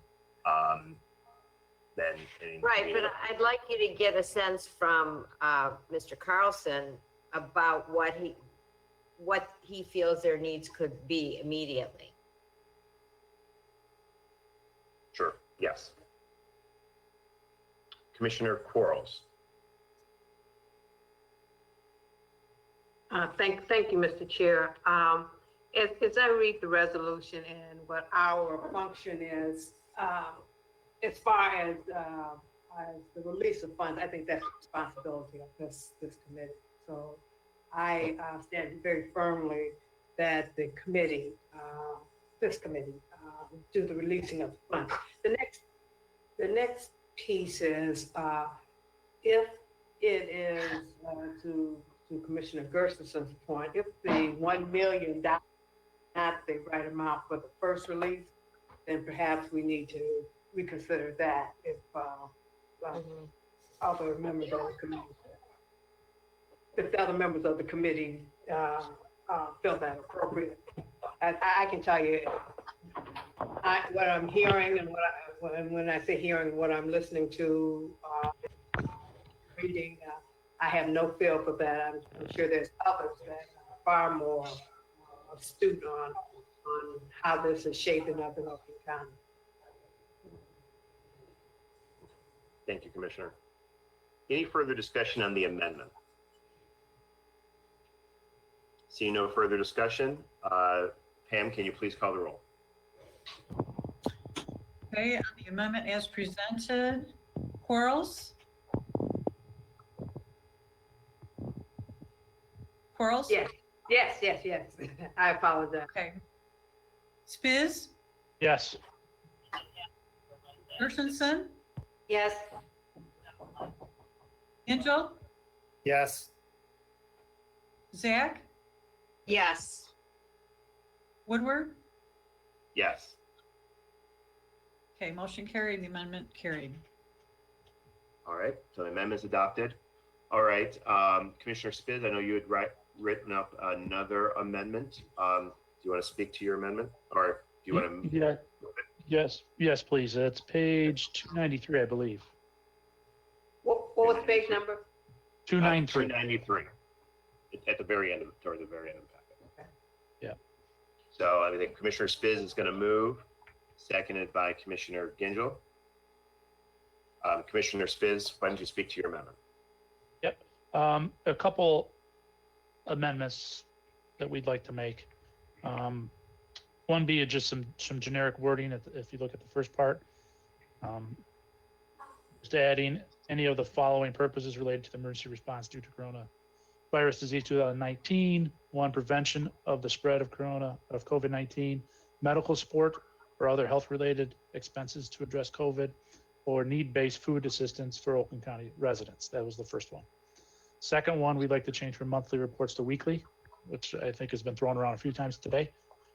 And then add some more verbiage in there. Shall be sent to all members of the Board of Commissioners via email, including a description of amounts expended for the total 6.5 million in appropriations referenced above. So similar to what I think Commissioner Gingell mentioned earlier, weekly than a running tally. And then the final one at the bottom, be it further resolved that any single expenditure from the COVID-19 appropriations exceeding 100,000 must be approved by the chairperson of the Board of Commissioners and the Minority Caucus. And then the last one, be it further resolved that any amounts Oakland County receives from any governmental entity for reimbursement of amounts expended for COVID-19 will be allocated to the assigned fund balance line items from which the respective COVID-19 appropriations were appropriated from. But any monies we get back to the government's going to go back into that line item where that money came out of, in short. This is Lynn. Can I just add clarification for that? Sure. Yeah. On that fee, so when we get reimbursement from FEMA, we will recognize that as a grant. There'll be revenue that comes in, and within that grant acceptance, we would have to include language to say that reimbursement of this funding will be recognized and placed back into the assigned fund balance. We would do that at that time. So we will see revenue come in, and then we'll add language to put that in the assigned fund balance in which it came from. Right. So the pandemic fund or the catastrophic fund is what we're correct looking for. Yeah. Okay. Thank you. I have a couple of questions, Commissioner Spiz. Like, so the first part of the amendment, enumerating these three things, like why those three things? And we didn't, not including there is shelter of like medical personnel, which I guess you could say is maybe related to health related expenses. I guess what's the rationale for the enumeration versus just trying to put some general boundaries around the expenditure of the funds.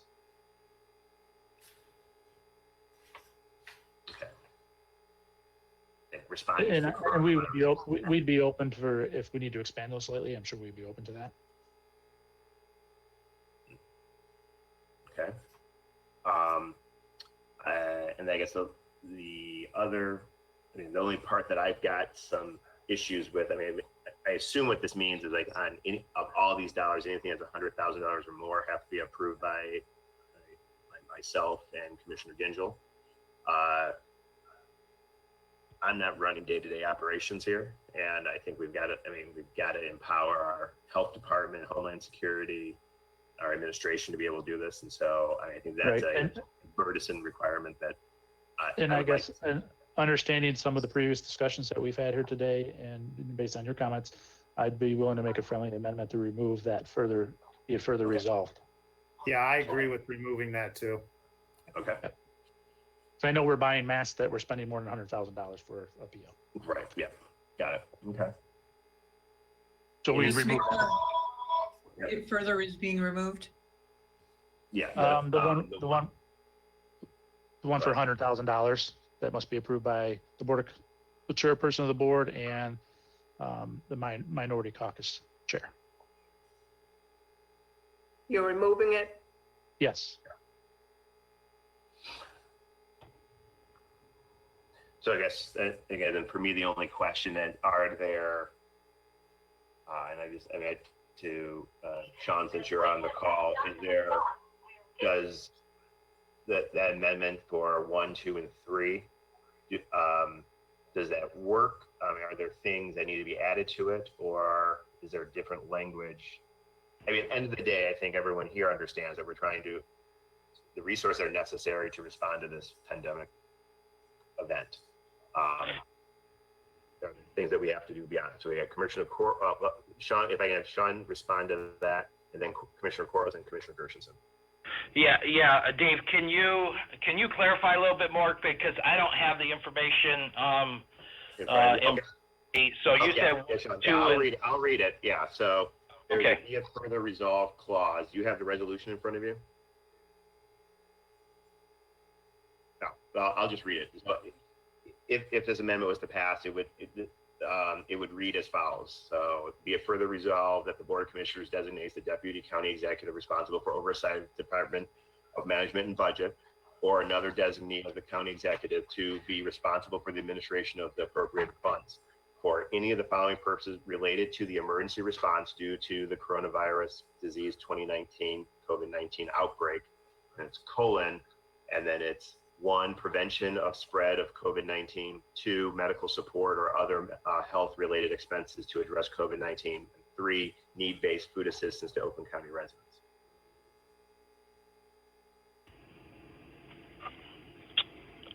Okay, so what's the question?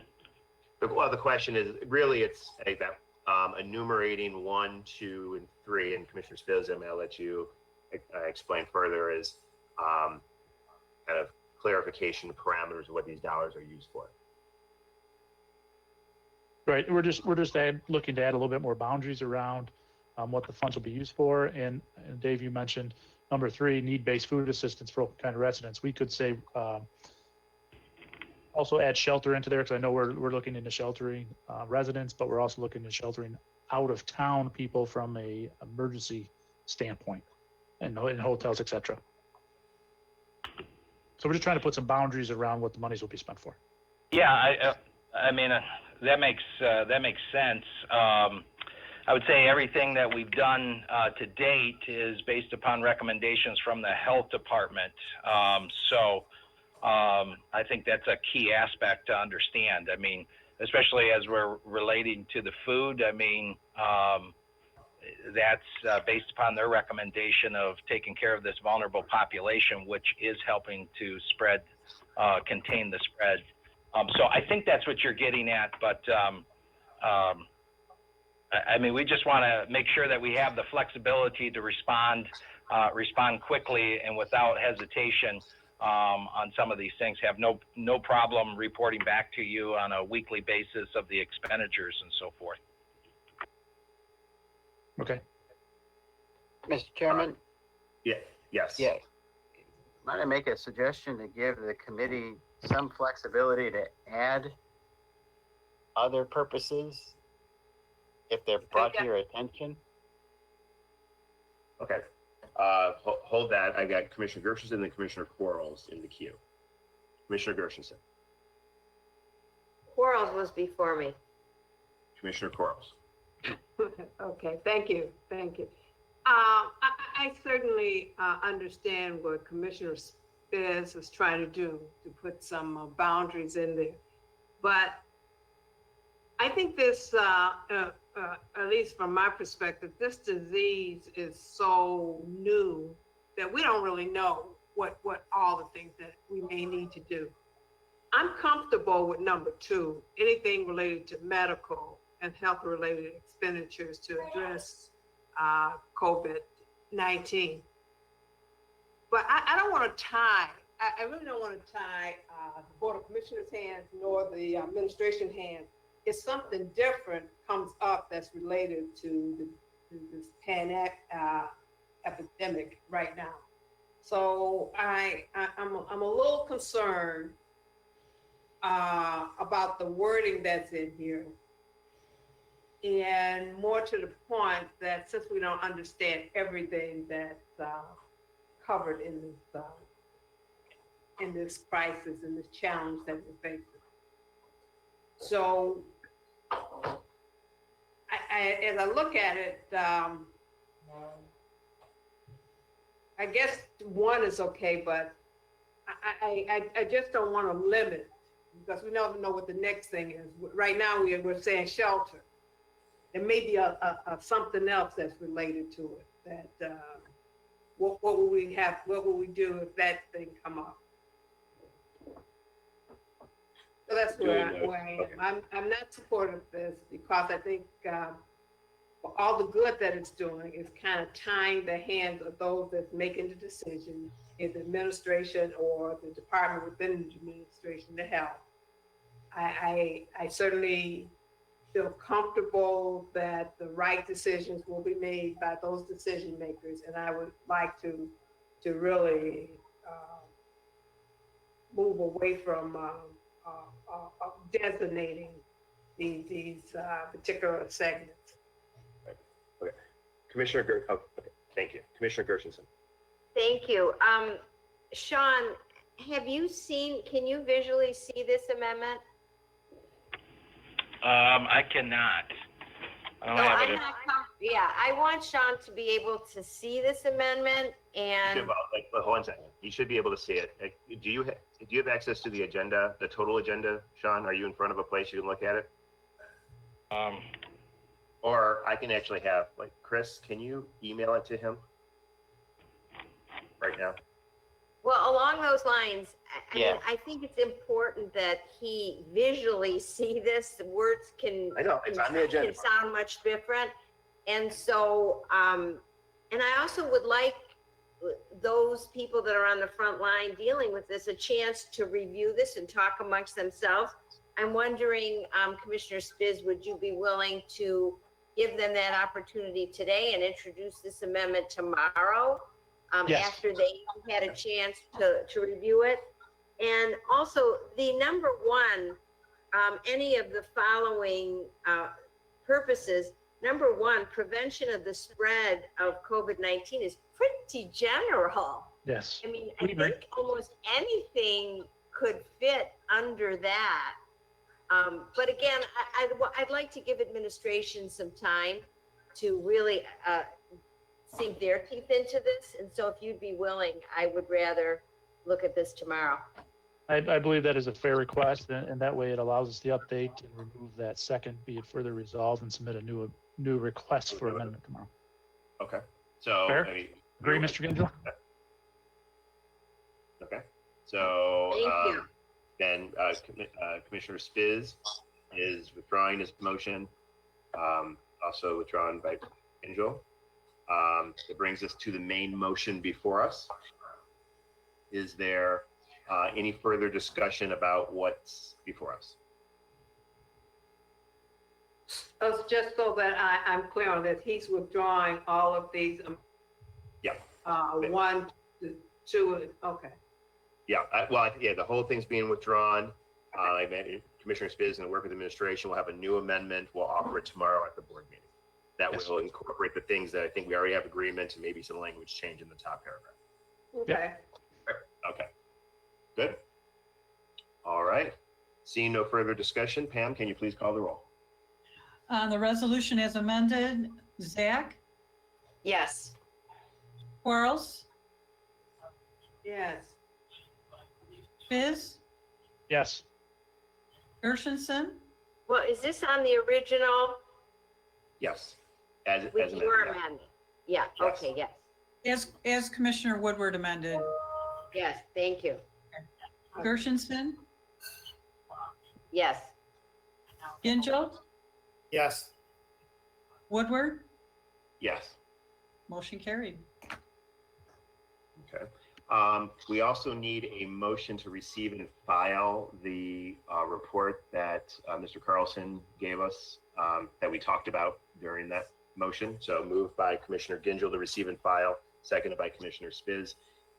We basically already talked about it. All in favor of receiving the report, say aye. Aye. Aye. Report is received and filed. And I think that's the last of our agenda. All the things pertaining to the emergency, and I'll work with Commissioner Gingell, all items that the minority caucus wants to make certain that we are taking up as regular agenda items. I imagine it'll be all the emergency item issues, but if there are additional ones we want to do, I'll work with Commissioner Gingell to make sure that they're on the regular agenda, and we can expedite the rest of the business that is a little more routine. Is there any further business? I just have Mr. a Gerson. question to Lynn Sankis. Yes. Since I'm not on finance, I'm wondering if you're available this afternoon, if I could call you with a couple of questions. Yes. If you have, do you have my office phone? Is it 858-0940? Yes, it is. Okay, thank you. Commissioner Gingell, did you have anything? You're all good? Okay. Seeing no further business, we will call, and Chris, before I say this, Chris Ward, I think we've covered everything, right? That we had before us? Yes. Yes, beautiful. Okay, seeing no further business, I will adjourn the meeting at 11:55 of the Emergency Oversight and Operations Committee. Thank you, everyone, for being here. Thank you all Good the job, staff. everyone.